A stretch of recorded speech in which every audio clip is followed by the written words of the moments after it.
morning all.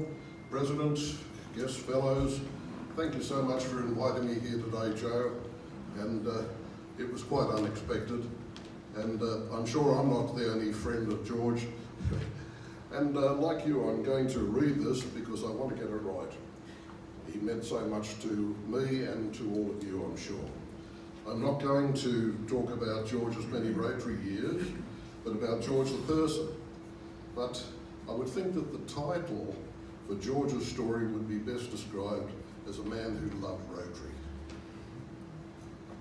During our lifetime, we are blessed with having some characters to brighten up our part of our little world, which makes our life more interesting, and George would be one of them.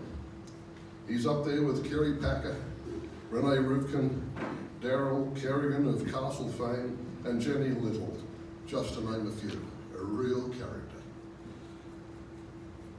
George was a member of the Burr Cutters Union. He asked me to join, which I did. However, I was expecting elastic-sided boots and white-brimmed hats. But no, the union was a lunch club of eccentrics, all city slickers.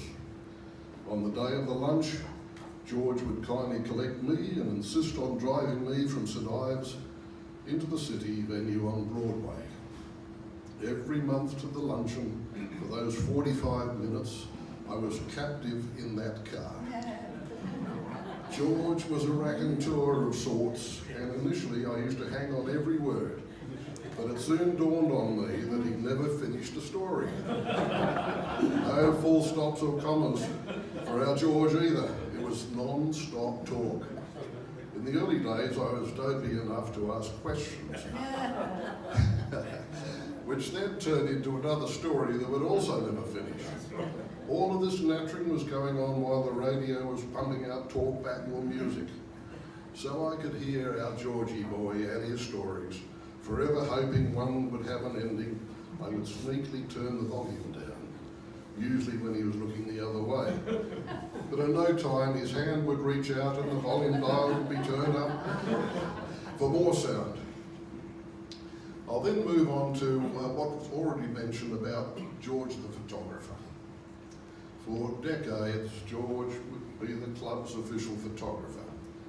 Various projects, social occasions and club meetings, all faithfully recorded. I reckon that Wahroonga Rotary Club would arguably have the best photographic records of any club in the world. For years he took excellent photos. However, later in life though, curiously he had his close-up period. Picasso had his blue period, Salvador Dali, his clocks, and then Van Gogh and his sunflowers. Our George had his close-ups. No group pics anymore, no head-to-toe snaps for George.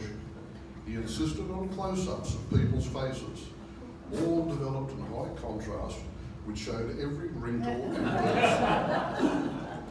I always found it hilarious. When I was doing the club's annual report, I would often get a phone call or an email from a member vehemently complaining about George's photos. Invariably they were sending to me a nice photo, usually photoshopped, 20 years old, or professionally done. Finally, I'll talk about George at Column 8. George, as everybody knows, was the Column 8 Granny's Column. You already mentioned that, Joe. Decades he did this. His column, originally on the front page, was the first thing I would ever read in the Herald. And it was a delight later on to meet the man who used to write all this. And as you know, it consisted of brief stories, usually submitted by some wag friend of George or the general public, and was about one paragraph in length. George's pithy pars, I used to call them. And that's the way that George used to think, you know, in little paragraphs. Anyhow, my claim to fame, anonymously, was when I landed in his Column 8. I was getting sick of driving at the time in the traffic to work from St Ives to Bondi Junction every day, and was looking for ways of passing the time. Anyhow, as an experiment, I decided to take my harmonica and play a tune or two at any stoplight that was red for too long. Some days later, I read in column 8 where some scallywag had written into George and told him about this guy on the North Shore playing his mouth organ while he was driving. I decided not to tell George.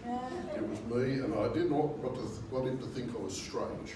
I think I may have failed on that day. And that concludes my 3 little anecdotes.